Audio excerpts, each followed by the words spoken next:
Buenas tardes, mi nombre es Janet Tenorio, soy químico farmacéutica de profesión. Además estudié la maestría de Ciencias en Investigación Epidemiológica y actualmente trabajo para los Centros de Investigación de CONEVID y Crónicas, ambos afiliados a la Universidad Peruana Cayetano Heredia.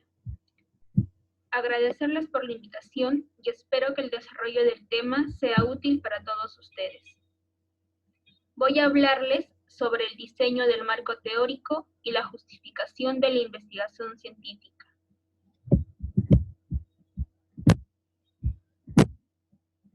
He dividido la sesión en los siguientes tópicos: el marco teórico, las funciones del marco teórico, etapas en la elaboración del marco teórico, antecedentes y por último la justificación.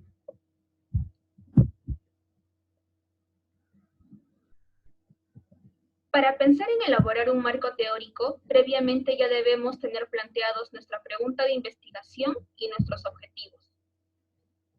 Porque el marco teórico es el paso que permite sustentar, como dice su nombre, teóricamente el estudio.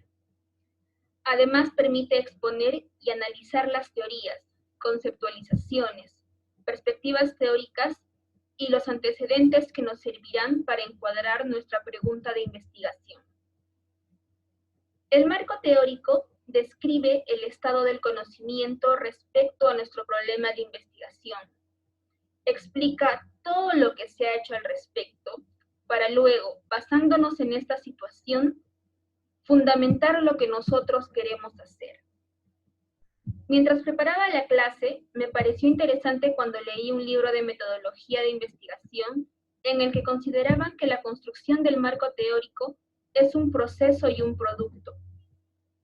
Un proceso mediante el cual uno navega por el conocimiento existente y disponible, y un producto porque forma parte de nuestro reporte de investigación. Y creo que es completamente cierto. La construcción del marco teórico es un proceso más específico que la construcción de la introducción. Mientras que en la introducción la información se presenta de modo general y como una aproximación al fenómeno que queremos estudiar y permite plantear el problema de investigación, en el marco teórico ya tenemos el problema planteado.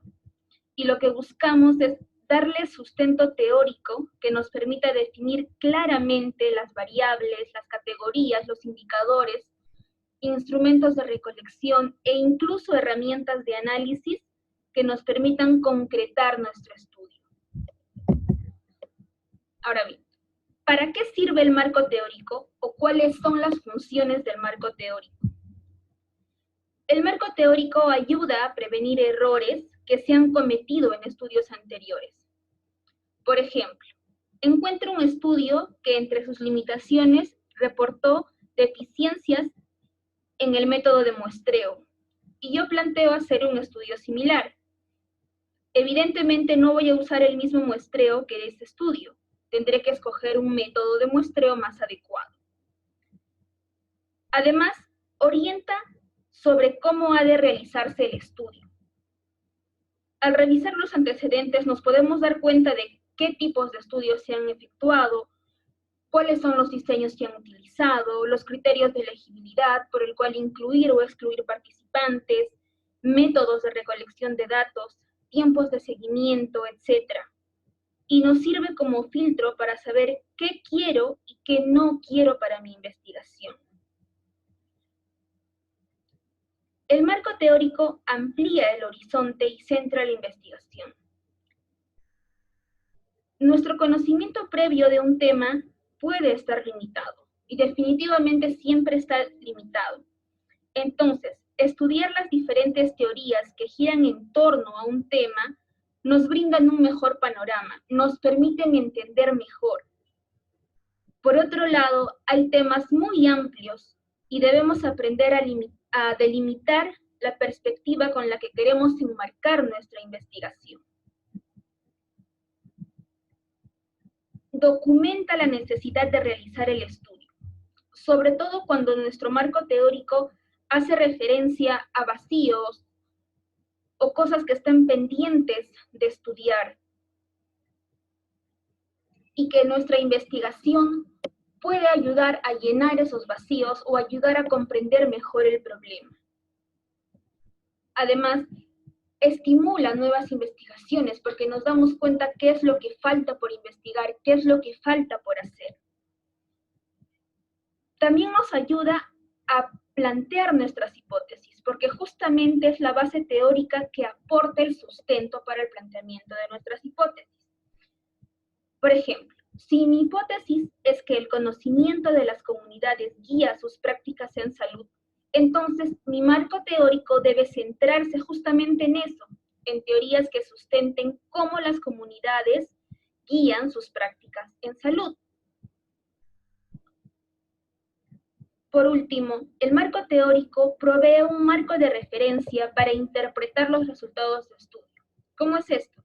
Por ejemplo, si pensamos hacer una investigación experimental sobre la determinación de alcaloides en muestras biológicas, entender cuál es el sustento para que cierta prueba dé positiva o negativa es muy importante para interpretar nuestros resultados y además para determinar cómo voy a dirigir la parte experimental de mi estudio. ¿Y cómo elaboramos el marco teórico? En términos prácticos, podemos numerar 3 etapas para elaborar un marco teórico, empezando por la búsqueda bibliográfica, luego la lectura selectiva de la información y por último la construcción en sí del marco teórico.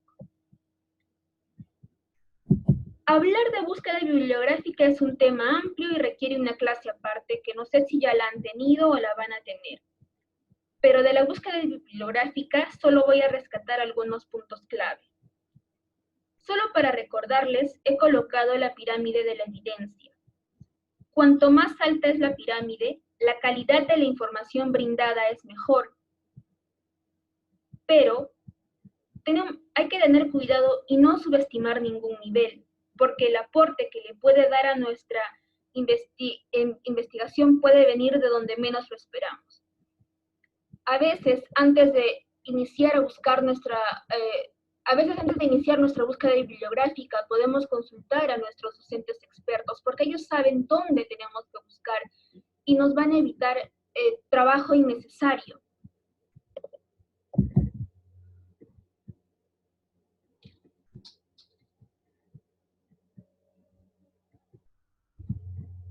Para iniciar nuestra búsqueda bibliográfica tenemos que valernos nuevamente de nuestra pregunta de investigación. Y de ella identificar el famoso pico, que viene de población o problema que queremos estudiar, la intervención, si es que hubiera, el control o comparador igual si es que hubiera, o el outcome o resultado. El acceso a la información científica ha mejorado gracias al Internet, pero también ha incrementado el riesgo de encontrar información falsa y poco confiable, o de encontrar información repetida o desfasada. ¿Y cómo evitamos caer en estos riesgos? Pues realizando una búsqueda adecuada de información bibliográfica. Actualmente existen bases de datos que nos facilitan la búsqueda de información. Tenemos buscadores como PubMed, EBSCO o Elsevier. También hay estrategias de búsqueda para hacer fórmulas de búsqueda o búsquedas adecuadas, como el uso de comillas, utilizar conectores booleanos.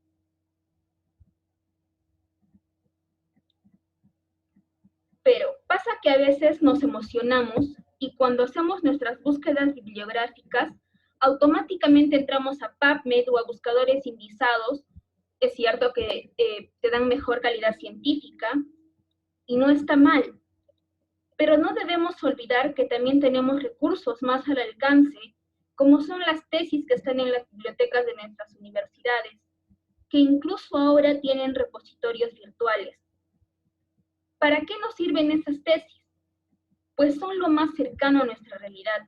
Podemos encontrar métodos adaptados, cuestionarios que se han validado en la población que nosotros queremos estudiar, metodologías que se han adecuado para para el contexto en el que nosotros vivimos o en el contexto que queremos estudiar. Y esto nos ayuda mucho a enmarcar nuestra investigación. Si bien las tesis o información no publicada forma parte de la literatura gris, no hay que descartarla del todo. Lo que sí, la información provenga de donde provenga, así sean de las mejores revistas o de los mejores journals, siempre hay que hacerles un filtro de calidad. No toda la información publicada, no toda la información existente es confiable y es de calidad. ¿Y cómo nos damos cuenta de esto? Haciendo una lectura crítica, y leyendo y buscando toda la información posible. Ahora, una vez que he encontrado toda la información bibliográfica que necesitaba, que quería, y he recurrido a diferentes fuentes, tengo que seleccionar aquella que me va a servir para mi problema de investigación. No toda la referencia que se encuentra es útil. Debo preguntarme si la referencia se relaciona con mi pregunta de investigación, y si es así, ¿cómo? ¿Ayuda a que se desarrolle mi investigación? ¿O la perspectiva con la que abordo el tema está en relación con mi pregunta de investigación? Esto es muy importante nuevamente para no irnos por las ramas, sino para enmarcar nuestro estudio en una sola perspectiva. Las estrategias para recopilar o para seleccionar la información son diferentes. Hay personas que encuentran el artículo, lo leen, toman apuntes y ya está. O hay otros que prefieren recolectar toda la información, seleccionan lo que van a utilizar y luego recién leen, hacen un par de lecturas. Muy pocos utilizan fichas bibliográficas, pero también lo hacen. No importa cómo se seleccione o cómo se revise la información. Lo que debemos tener en claro es que se debe extraer los datos y las ideas necesarias y las que nos van a servir para construir nuestro marco teórico.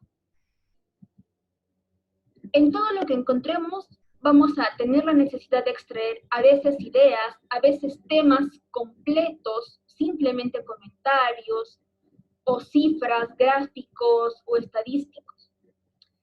Hay que saber muy bien de dónde estoy tomando cada dato, porque cuando tenga que escribir mi marco teórico, voy a tener que citarlos o referenciarlos.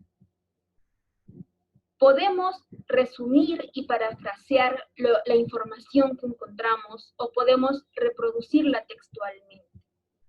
Pero lo que debemos hacer nuevamente es citar adecuadamente. ¿Por qué repito lo de citar?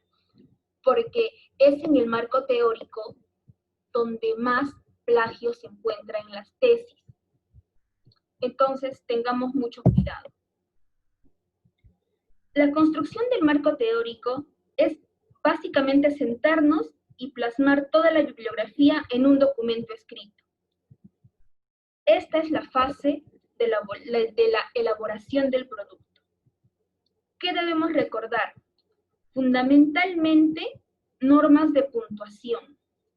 Es cierto que el autocorrector de Word nos ayuda un montón a disminuir los errores ortográficos, pero aún así sucede, porque a veces el autocorrector pone la palabra que no queremos usar. Entonces siempre hay que darle una leída a lo que estamos redactando. Debemos ser ordenados y darle una secuencia lógica a lo que estamos escribiendo. No puedo hablar primero de los tipos y luego hacer una definición. No debemos olvidar enmarcar nuestro marco teórico, no salirnos del tema. Un buen marco teórico no es el que más páginas tenga, sino el que profundiza los conceptos de forma clara y concisa. No es necesario ir por las ramas, debe haber coherencia en lo que se escribe. Ayuda mucho hacer outlines o esquemas para ver lo que se va a escribir. Por ejemplo, si yo voy a hablar de los efectos negativos de la contaminación, no sería necesario que que haga la historia de la contaminación, quizás sí tipos de contaminación, cuáles son los efectos de la contaminación, pero no tengo por qué abarcar temas que no corresponden, que no se enmarcan en mi pregunta. Aquí les muestro algunos ejemplos del marco teórico. Este es un outline o un esquema de un marco teórico de una tesis en el que es sobre la discriminación y búsqueda de atención médica, discriminación en personas con discapacidad y búsqueda de atención médica. Habla sobre la definición, los efectos, cómo se relaciona la discriminación y la discapacidad, las estrategias contra la discriminación y la discapacidad, y también habla de la búsqueda de atención médica, nuevamente definición, teorías, factores y estrategias. Cada uno de estos subtemas también se vuelven variables, que es lo que les había dicho al principio. Nos permiten estudiar teorías y además es la base para la metodología que se utilice para el análisis de datos. Este es otro ejemplo de un esquema del marco teórico para una tesis, en el que busca ver la asociación de medicamentos para controlar la hipertensión y el tipo de institución en la que se atiende. Puedo hablar brevemente de la hipertensión, de los medicamentos antihipertensivos y el acceso a los medicamentos. Sería irme por las ramas si yo en este tema hablo de la fisiopatología de la hipertensión arterial, no sé, el mecanismo de acción de los medicamentos, porque no es el tema, sí es información muy válida, pero no es en lo que yo quiero enmarcar mi tema. Hablar de los tipos de institución prestadora de salud, podría hacer una breve referencia al sistema de salud en el Perú, pero por ejemplo no tendría nada que ver si yo hablo del sistema de salud en los países de Latinoamérica, porque no es en lo que yo quiero enmarcar mi investigación. Ahora, el marco teórico también es útil o también se redacta no solamente para tesis. Hay algunos artículos científicos que suelen mostrar el marco teórico. Estos son ejemplos de dos papers. En el primero están haciendo referencia a un modelo teórico al cual se están ciñendo para enmarcar toda la información, toda la investigación que en ambos casos es cualitativa. A veces en los artículos de investigación científicos cualitativos es donde plasman más literalmente el marco teórico, porque les ayuda a sentar las bases para lo que quieren explicar.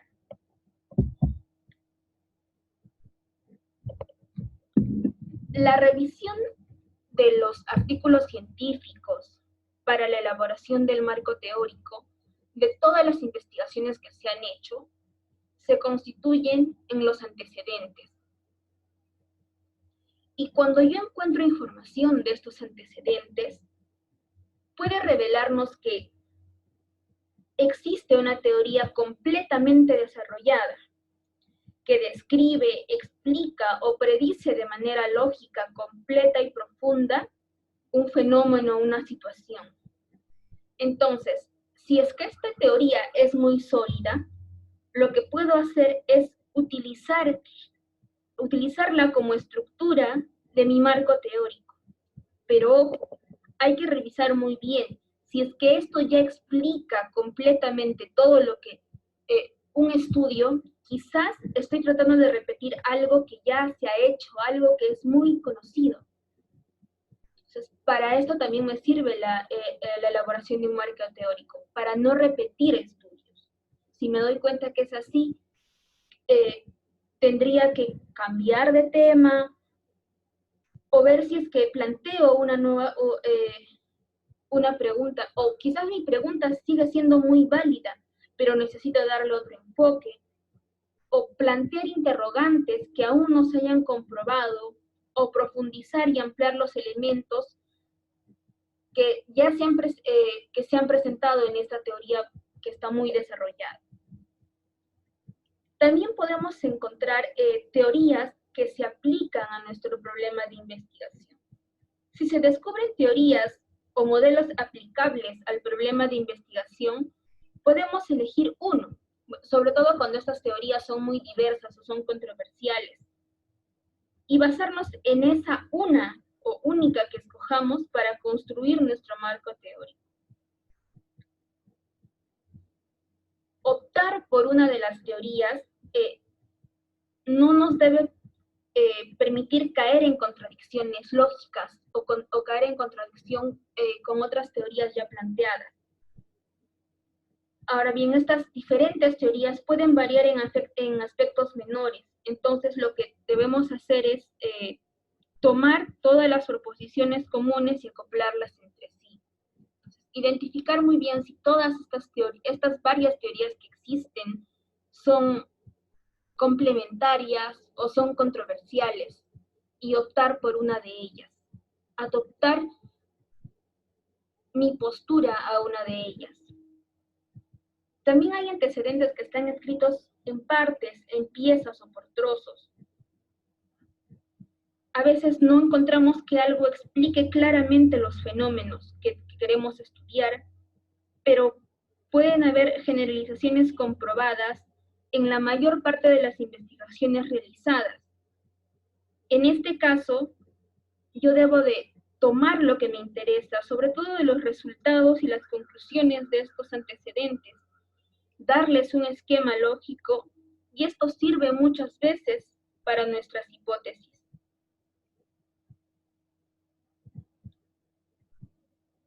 Cuando tengamos estudios relativamente relacionados a nuestro planteamiento, conviene organizarlos, destacando los más relevantes y evaluar el aporte de cada uno.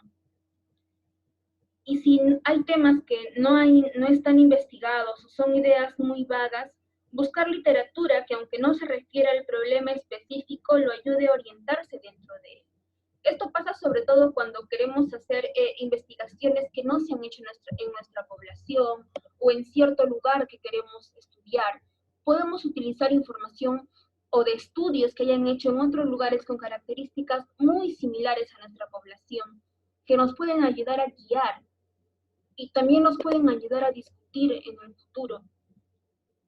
Pero algo que sí debemos tener en cuenta, y es muy importante en el marco teórico tiene un carácter informativo.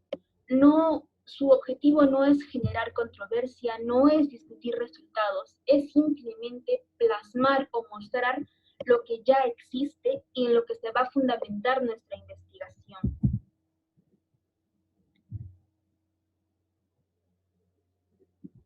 Me pareció interesante hacer una comparación entre una introducción y un marco teórico.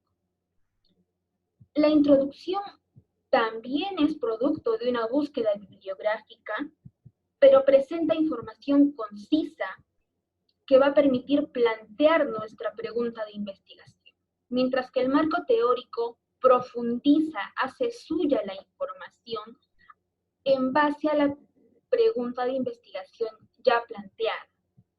La introducción responde a las preguntas de qué se sabe, qué no se sabe y qué se va a hacer, mientras que el marco teórico plantea la información a modo informativo, como les acabo de decir.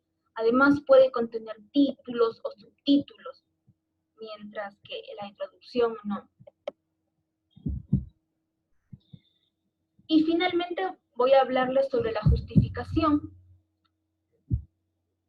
¿Por qué es necesaria la justificación? Que dentro de nuestro reporte científico, la justificación nos dice para qué sirve este trabajo, por qué lo vamos a hacer, para qué lo vamos a hacer.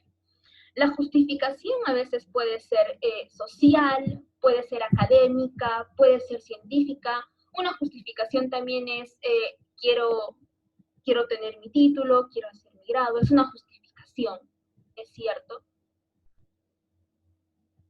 Pero la redacción tiene que ir mucho más allá de la justificación de mi trabajo es para obtener un título o para obtener una publicación.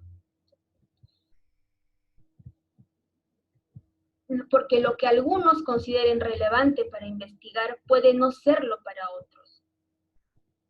Ahora, decir que la justificación que nos acostumbramos a poner es no se realizó en esta población no es suficiente justificación. Tenemos que decir para qué, por qué. Aquí les muestro un ejemplo sobre la justificación en un artículo científico.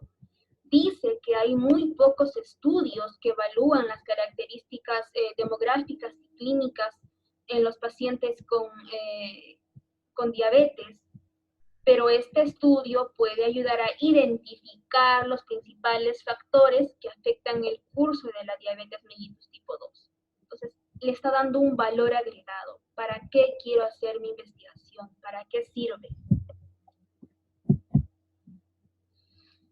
El planteamiento de la justificación para conveniencia. ¿Para qué sirve? O por conveniencia. Puede ser de relevancia social. ¿Qué aporta la sociedad o qué puede aportar? ¿Quiénes se benefician con los resultados? ¿De qué modo se benefician? Implicancias prácticas. ¿Ayuda a resolver algún problema real? ¿Permite la generalización y entender un problema de la población? ¿Añade algún valor teórico? ¿Se llena algún vacío del conocimiento? ¿Qué se espera saber que no se haya sabido antes? ¿Aporta utilidad metodológica? ¿Puede ayudar a crear un nuevo instrumento de recolección de datos o de análisis? ¿Contribuye a la identificación de alguna variable? ¿Permite estudiar mejor la población? Nuestra justificación puede responder a una o a muchas de estas preguntas. Sería imposible pedir que responda a todas estas preguntas, pero alguna de estas preguntas nos puede guiar para plantear nuestra justificación. En las tesis, la justificación suele ir como un capítulo aparte o como un enunciado aparte. Usualmente en los artículos científicos está incluida dentro de la introducción. Y aquí tengo algunos ejemplos. Estos son ejemplos de... Este es el primero, el de la izquierda, es un ejemplo de una tesis en cómo describe la justificación de un estudio. Y el de la derecha es, como les decía, de un artículo científico, en el que dice cuáles son los vacíos y para qué me puede servir el desarrollar una nueva herramienta. Bueno, eso es todo lo que tengo para compartirles, para recordarles que al construir el marco teórico debemos centrarnos en el problema de investigación que nos ocupa sin divagar en temas ajenos. Un buen marco teórico no es aquel que contiene muchas páginas, sino aquel que trata con profundidad únicamente los aspectos relacionados con el problema y que vincula de manera lógica y coherente los conceptos y las proposiciones con los estudios anteriores. Construir un marco teórico no significa solo reunir información, sino también ligarla, hacerla coherente, hacerla lógica, y no saltar de una idea a la otra.